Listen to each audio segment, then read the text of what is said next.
A proclamation is the act of declaring publicly and insistently in either a speech or a writing. A divine proclamation is a word from the Lord. When God knew that the condition of man's sinful nature had reached epic proportions, in order to redeem lost man from the clutches of the greatest trickster of all time, he wrapped himself inside flesh and came in the fullness of time to deliver.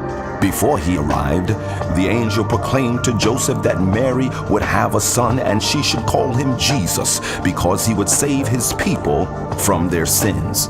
After he arrived, the angels proclaimed peace on earth, goodwill toward men. Wise men proclaimed, "Where is the king?"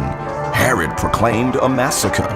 And almost 30 years later, John the Baptist looks over the horizon and proclaims, "Behold the Lamb of God who takes away the sins of the world." Jesus was baptized by John in the Jordan, and God proclaims, "This is my beloved Son, in whom I'm well pleased." Jesus goes on a fast in the wilderness, and the devil proclaims war. Jesus comes out, however, with the victory and proclaims, "The Spirit of the Lord is upon me, because he hath anointed me to preach the gospel to the poor.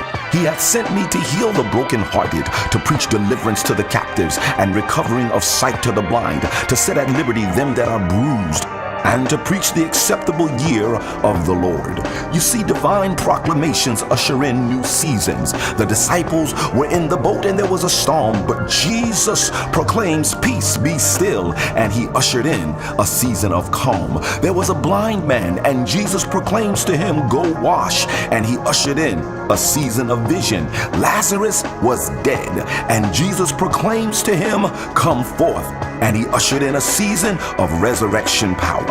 And the Kergma Community Choir comes to you today with a proclamation, my friend.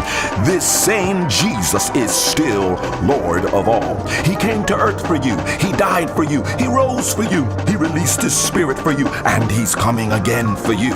Open your heart and receive the proclamation.